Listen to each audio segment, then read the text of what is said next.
wabarakatuh.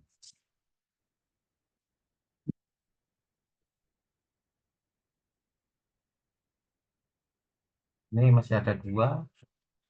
Siapa sudah siap presentasinya? Silahkan.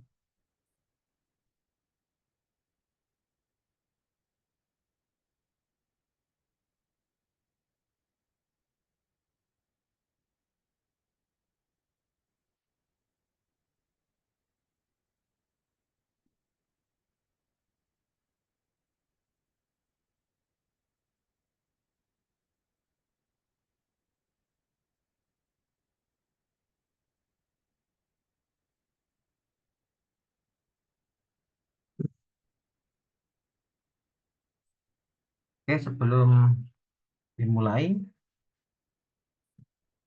kita melakukan open kamera ya untuk melakukan presentasi. Silahkan dibuka kameranya.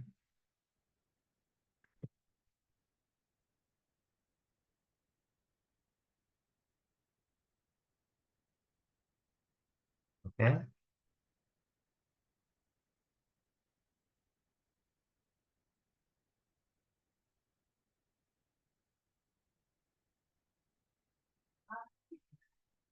Satu, dua, tiga. Ada yang masih gabung? Tunggu ya. Oke. Satu, dua, tiga. Oke. Untuk menghemat waktu supaya tidak terputus seperti kemarin, jadi diharapkan langsung ya. Jadi siapa yang sudah siap masuk, masuk, masuk, baru nanti kita mungkin ada yang tanya, ada yang komen. Nah, kalau kemarin nunggu teman-teman ada yang komen, ada yang mengomentari, tapi kan kosong ya nunggu. Sehingga waktu kita karena kita menggunakan Zoom yang terbatas, hingga terputus. Hari ini kita harapkan perkuliahan selesai semua ya. Jadi tidak ada utang, tinggal kamu mikir minggu depan UAS itu ya. Monggo, siapa yang sudah siap dengan presentasinya? Monggo diklik, dibagikan, dibaca ya. Kita kasih waktu 5 menitan lah, nggak usah terlalu lama-lama. Ceritanya sebentar, Ini pembahasan mata kuliah apa dulu, Pak? teknologi informasi pemerintahan ya. Kemarin sudah apa? Yang kemarin itu terpaksa kita isi tata kelola keuangan pemerintah ya. Jadi hari ini kita habiskan teknologi informasi pemerintahan. Nanti yang kemarin belum presentasi tata kelola pemerintahan di link yang ketiga. Monggo, silakan. Mas Nabil sudah siap? Mbak Sinta, siapa yang sudah siap? Saya boleh dulu, Saya Pak. boleh. Silakan. Siapa yang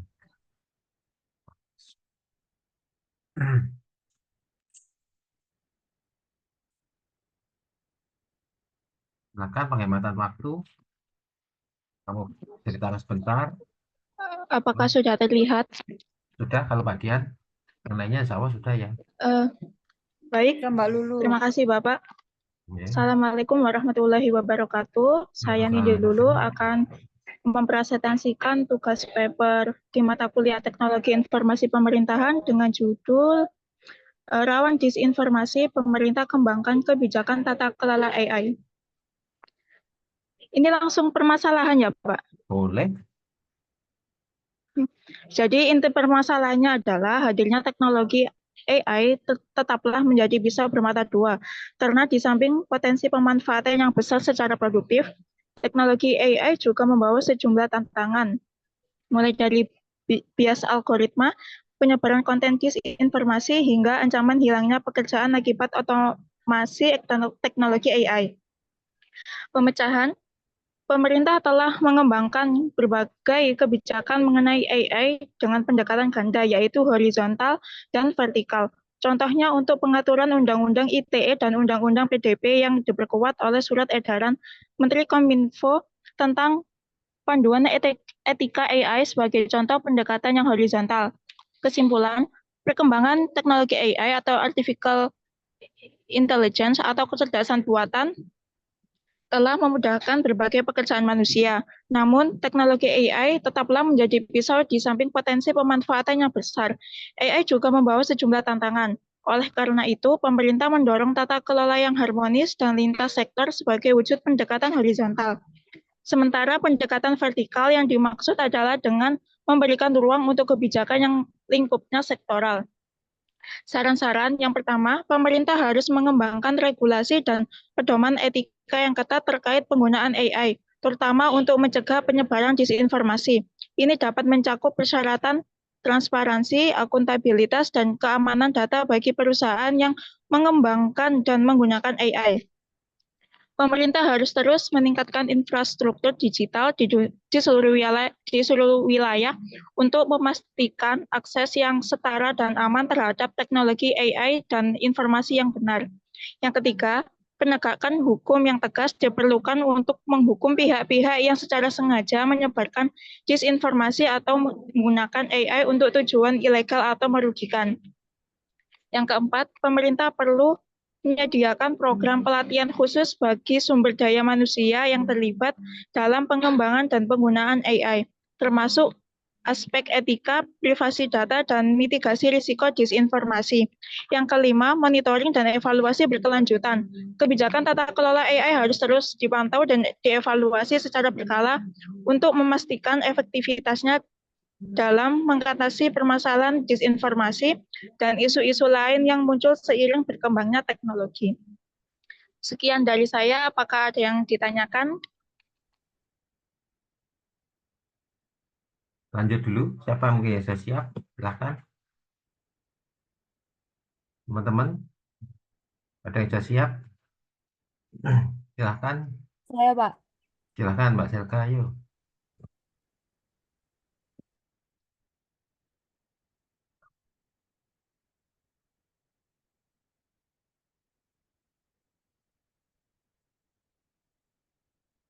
Apakah sudah terlihat, Pak, di layar? Sudah? Iya.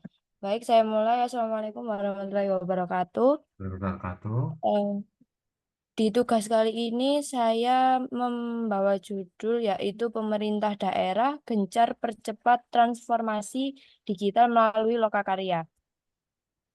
Saya langsung di permasalahannya, yaitu pemerintah daerah bekerja sama dengan USAID ERAT mengadakan lokakarya percepatan transformasi digital untuk mendorong inovasi dan pemanfaatan teknologi informasi dalam pelayanan publik, khususnya untuk mewujudkan konsep kota pintar. Acara tersebut dihadiri oleh ratusan peserta dari berbagai daerah di Indonesia.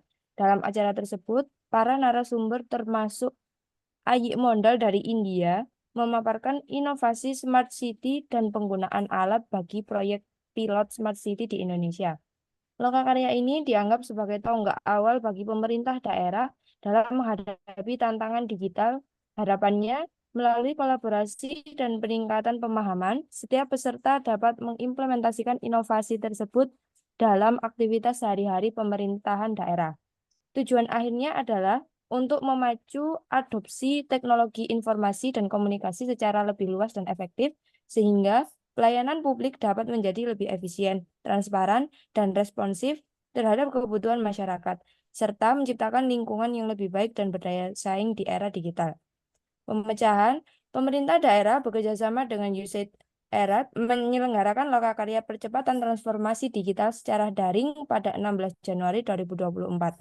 Lokakarya bertujuan untuk meningkatkan pemahaman dan inovasi pelayanan publik, khususnya untuk mewujudkan konsep kota pintar. Hadir ratusan peserta dari seluruh Indonesia dengan narasumber seperti Ayi Mondal dan Profesor Dana. Acara ini dianggap sebagai tonggak awal dalam menghadapi tantangan zaman digital dengan harapan meningkatkan adopsi teknologi informasi dan komunikasi untuk pelayanan publik yang efisien, transparan, dan responsif. Saran yaitu satu, Pemerintah daerah harus mendorong inovasi dalam pelayanan publik dan memanfaatkan teknologi informasi dan komunikasi melalui lokakarya percepatan transformasi digital. Yang kedua, kerjasama antara Direktorat Jenderal Otonomi Daerah dan USAID Erat penting untuk mencapai tujuan optimalisasi pemanfaatan teknologi. Yang ketiga, lokakarya ini bertujuan untuk memperdalam pemahaman tentang konsep kota pintar dan meningkatkan transformasi di semua daerah Indonesia. Yang keempat, hadirnya narasumber kompeten termasuk dari India memberikan wawasan tambahan yang berharga tentang inovasi smart city.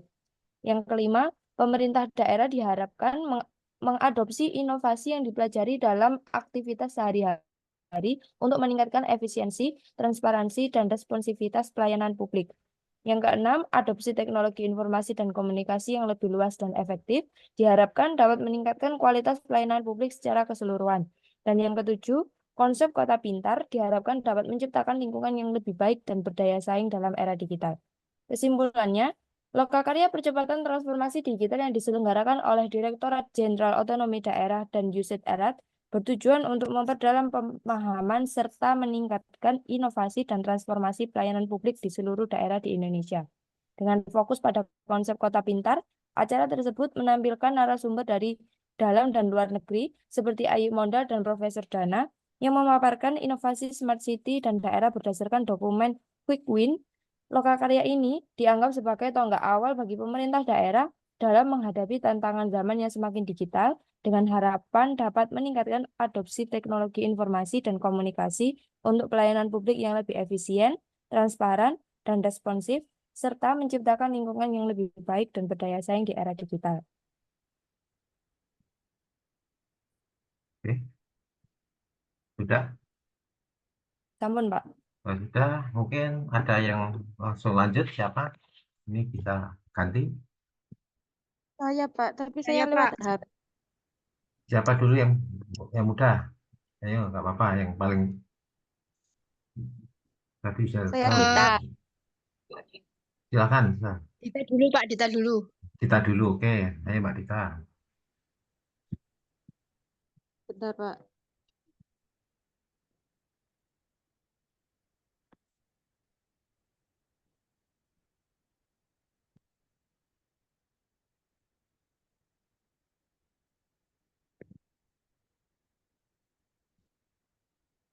Apa sudah keluar, Pak? Belum? Belum keluar? Saya pakai HP. HP. Saya pakai laptop dulu. Siapa yang pakai laptop? Ya, gampang. Yuk. Tapi kemarin bisa ya Mbak Dita ya. Coba diklik lagi.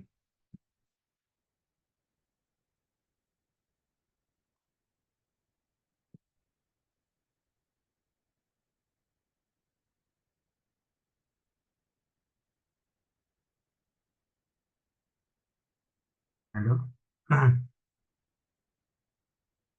Apakah sudah dicoba Mbak Dita? Sudah, Pak, ini tapi belum keluar, Nopo. Belum keluar ya?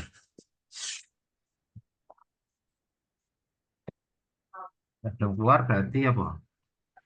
Ah, apa linknya? Anu nih, kok lainnya apa? Wifi-nya tapi ya. Bentar, Pak.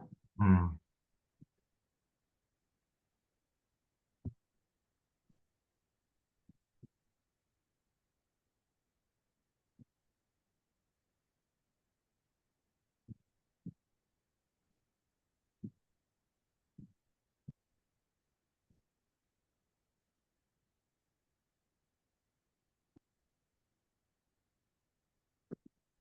Barangkali Mbak Ika dulu, Pak. Ini, Pak. Ya, oke. Siapa Mbak Ika? Ya, Pak. Saya coba dulu. Saya Nah, soalnya juga pakai HP lagi oke. di luar. Ya, coba saya. Eka ya berarti dibuka nanti kamera. Coba dulu.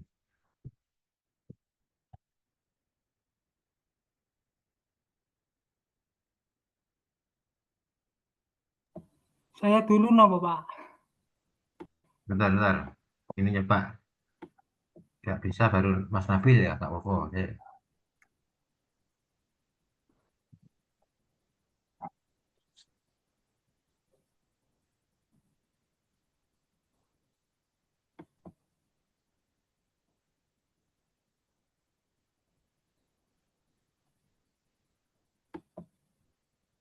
nggak bisa kita ya. Ya yang pakai HP, nah sebentar saya gantian dulu. Mas Nabil pakai laptop.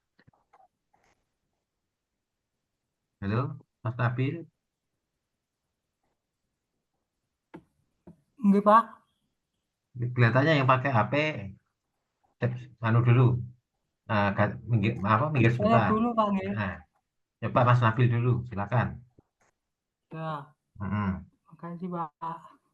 Bisa di share screen, coba. Sudah kelihatan apa, Pak? Nah, bisa. Ayo di intinya. Sudah kelihatan ya? Sudah.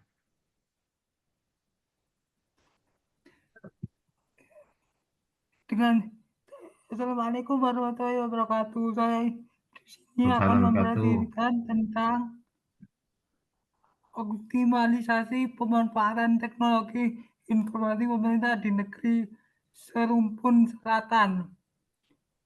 Tanggal 12 Mei 2017, Rosman dan Abdul Fattah resmi dilantik di Istana Negara. Langsung ke permasalahannya aja, Pak ya. Betul ya, skor masalahnya. Tentunya dengan adanya pengembangan konektivitas dan infrastruktur yang berkualitas diharapkan dapat lebih meningkatkan kesejahteraan masyarakat Bangka Belitung. Pemanfaatan teknologi seperti Android tentunya berdampak positif ke jalan negatif. Penekanan menuju sistem digitalisasi dari berbagai sektor dan terus dikumandangkan oleh pemerintah Provinsi Kepulauan Bangka Belitung melalui Android. Tentunya dengan mudah orang di luar Bangka Belitung dapat mengenal lebih banyak tentang Provinsi Kepulauan Bangka Belitung. Tak hanya itu, keunggulan destinasi wisata produk UKM, keunggulan sumber daya alam yang ada di Bangka Belitung tentunya akan mendunia jika pemanfaatan Android dilakukan dengan baik. Ini merupakan awal perjalanan keinginan pemerintah Provinsi Bangka Belitung untuk memperkenalkan Provinsi Kepulauan Bangka Belitung ke kancah nasional maupun internasional. Ya, kesimpulan dan Kehadiran Menteri Komunikasi Informatika RI Rudiantara ke Bangka Belitung pada 5 Maret 2018 kemarin dalam rangka menghadiri seminar digitalisasi disambut gembira peserta seminar kata pelaku UMKM di program di Provinsi Kepulauan Bangka Belitung tentunya dengan semangat serta antusias peserta seminar tersebut merupakan salah satu bukti besarnya keinginan masyarakat dan pelajar untuk melakukan pemanfaatan teknologi. Kesimpulan,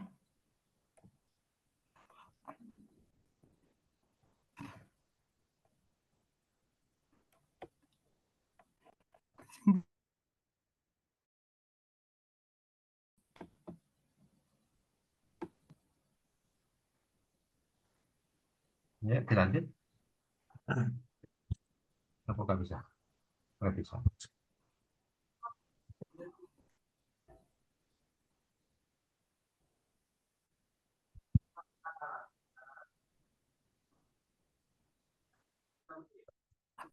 halo Pak, Hilang. Kesimpulan sarannya Mas Nabil. dan apa Pak? Sudah. Oh ya wes. Kesimpulan Pak, Putus. mari bersama menata provinsi Kepulauan Bangka Belitung dengan mengoptimalkan pemanfaatan teknologi. Ciptakan energi positif dalam kebersamaan membangun negeri serumpun sebagai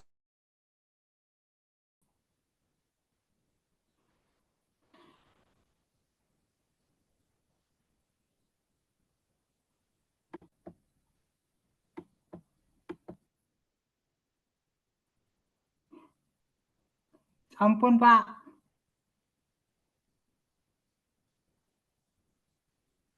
Halo, Pak. Pak.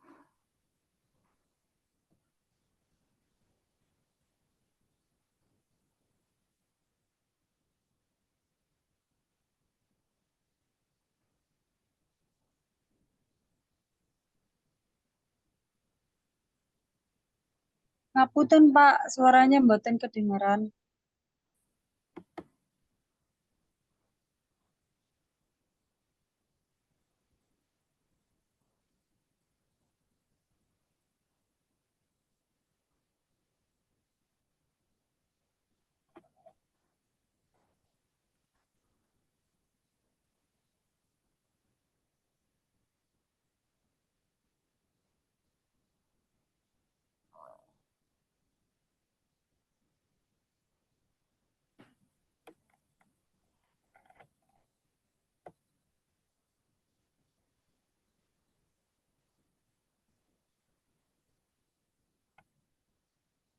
Oke, maaf ya klik ya. Oke, ada Ampun, yang Pak. sudah selesai. Oke, bisa Ampun, Pak. Terima kasih, berganti Pak ya. ya. Simpulan Sarah sudah. Silahkan siapa yang sudah siap? Saya, Pak. Monggo. Pak putus-putus ya, Pak Dani.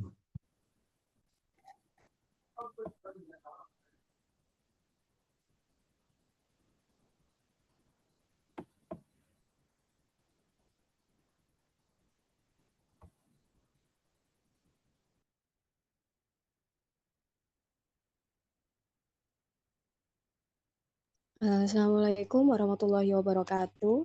Waalaikumsalam warahmatullahi wabarakatuh. Di sini saya akan menjelaskan tentang tugas paper saya, yakni tata kelola keuangan pemerintah daerah Jawa Timur yang semakin memburuk.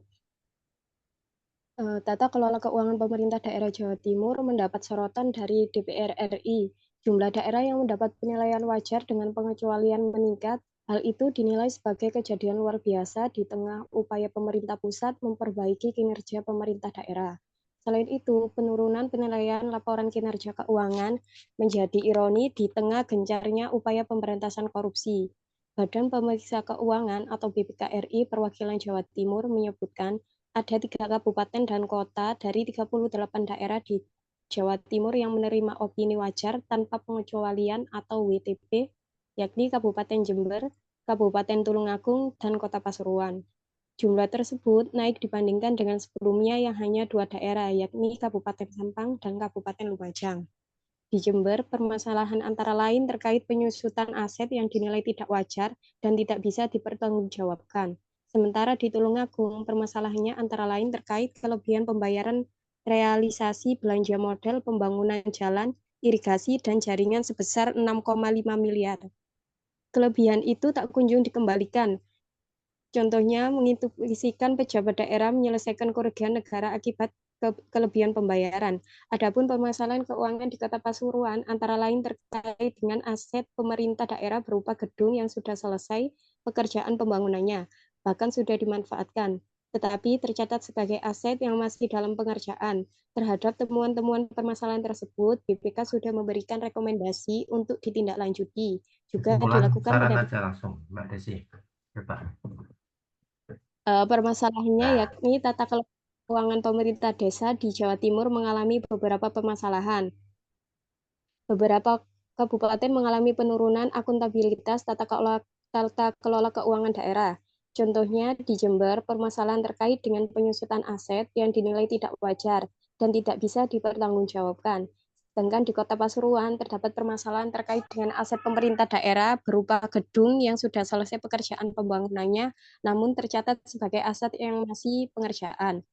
Pemecahannya, 1, penting untuk mengungkapkan penyebab turunnya kinerja tata kelola keuangan yang menjadi kejadian luar biasa tersebut dengan menemukan penyebabnya. DPD bisa berperan dalam merekomendasikan perbaikan tata kelola keuangan daerah pada masa mendatang. Yang kedua, yakni harus adanya program, sistem, kebijakan, aturan, dan undang-undang yang terintegrasi baik dari pemerintah pusat, pemerintah provinsi, maupun pemerintah daerah untuk desa. Contohnya seperti UU nomor 6 tahun 2014 tentang desa, diharapkan menjadi tonggak bagi terciptanya desa yang sejahtera. Tata kelola yang baik, good governance, merupakan hal pertama yang harus dilakukan oleh pemerintah.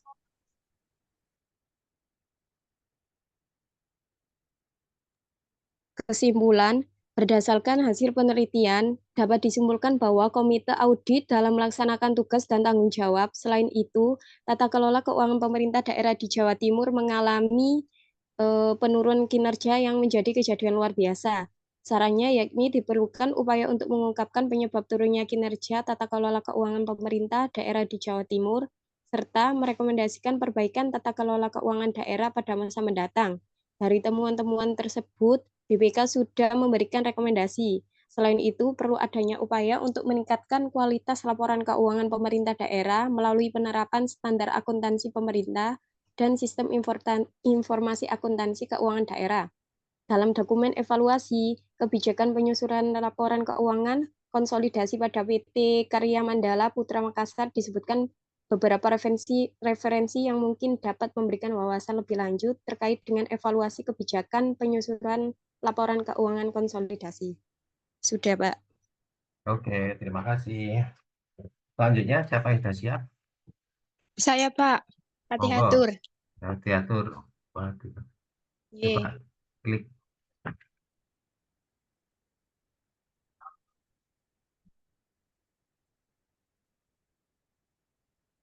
Pakai laptopnya Mbak Niki, Pak. Oke. Oke.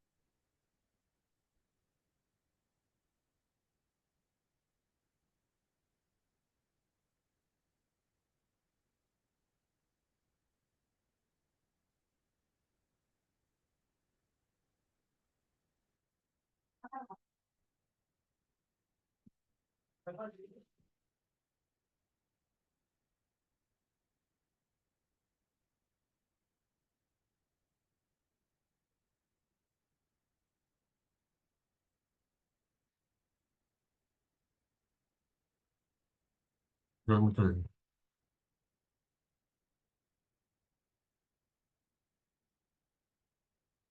Bentar, Pak. Hmm.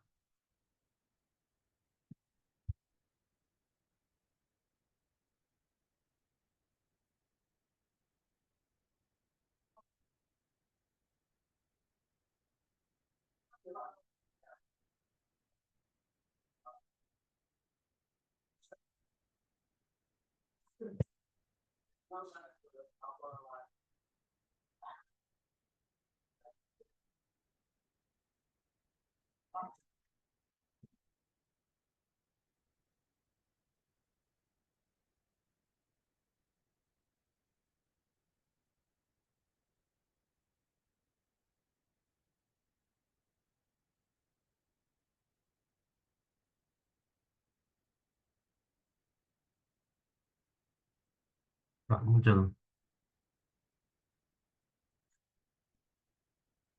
Berarti jaringanmu yang kurang kuat ini.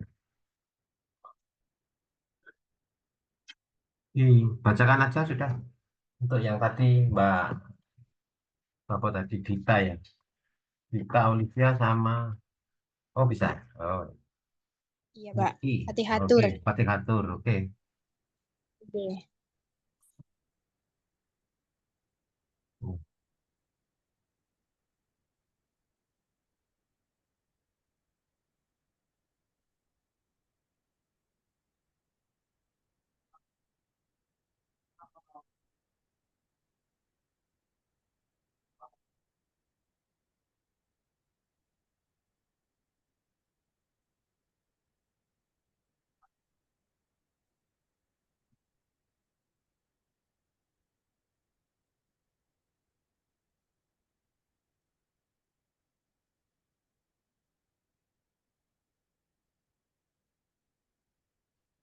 Bila nanti linknya putus, pindah link satunya ya untuk mahasiswa yang lainnya ya. Sampai kita nunggu terlalu lama.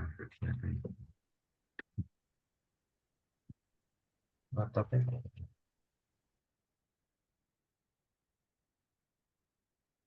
Semangat.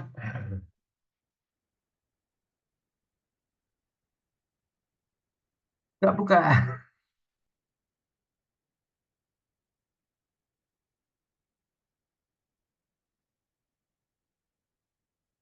Yalah, internetku ya sakit.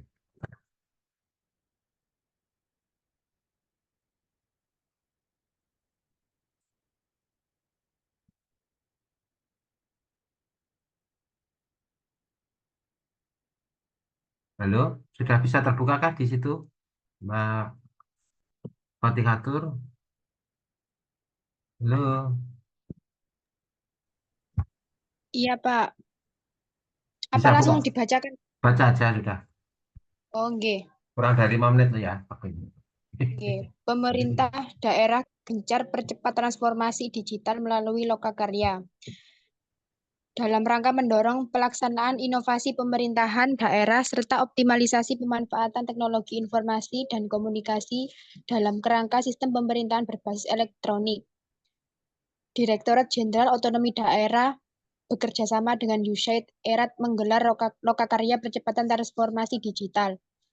Kegiatan Lokakarya Nasional yang diikuti ratusan peserta dari seluruh daerah di Indonesia ini untuk bertujuan memperdalam pemahaman dan wawasan, Oh, ini serta sama. meningkatkan Halo, ini sama dengan yang tadi. With Erat. Iya, Pak, sama dengan punya saya. Oh, iya apa Pak? Oh, betul semerap Pak. Ini kamu ada, ayo.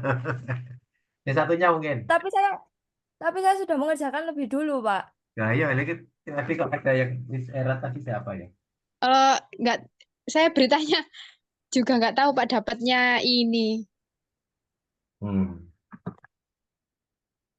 Kan itu Pak, tapi kan untuk permasalahan pemecahannya sama syaratnya kan berbeda Pak.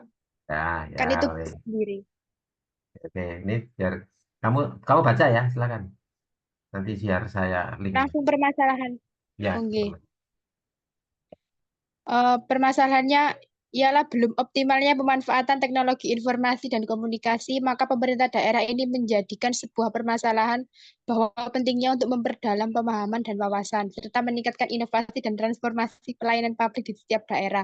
Pemecahannya yaitu agar dapat memberikan inovasi, maka pemerintah daerah melakukan kegiatan transformasi digital melalui Lokakarya Percepatan Transformasi Digital. Hal ini menjadi tonggak awal bagi pemerintah daerah dalam menghadapi tantangan zaman yang semakin digital dengan semangat kolaborasi dan peningkatan pemahaman bersama. Dan diharapkan setiap peserta dapat mengimplementasikan inovasi yang mereka dapatkan dalam aktivitas sehari-hari pemerintah daerah. Saran kegiatan tersebut memang sudah baik, namun perlu adanya konsistensi kepada peserta agar tetap melakukan kegiatan tersebut agar bisa cepat mengimplementasikan inovasi yang mereka dapatkan. Kesimpulannya yaitu melalui Lokakarya ini, pemerintah daerah mampu memacu adopsi teknologi informasi dan komunikasi secara lebih luas dan efektif. Dengan demikian, pelayanan publik dapat menjadi lebih efisien, transparan, dan responsif terhadap kebutuhan masyarakat. Konsep kota pintar yang diusung dalam Lokakarya ini juga dapat diharapkan pula untuk dapat mampu menciptakan lingkungan yang lebih baik dan berdaya saing di era digital. Terima kasih. Oke. Sudah, Pak. Ini hasil tesmu dari kemarin ya. Udah. Tata kelola ya, bukan ya?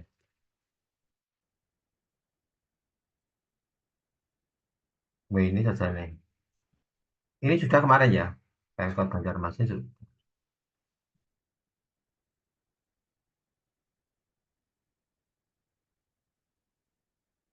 Nah, ini lama.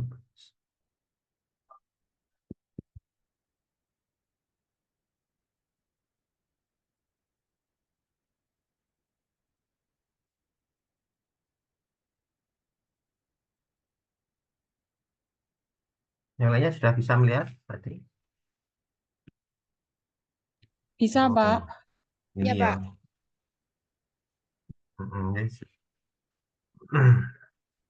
Oke, Pas itu ini karena waktunya tinggal 1 menit, Kita pindah ke link selanjutnya ya. Untuk yang belum silakan. Ini kurang 1 menit. Oke, saya pindah channel ke link kedua ya. Silakan dipersiapkan dengan baik.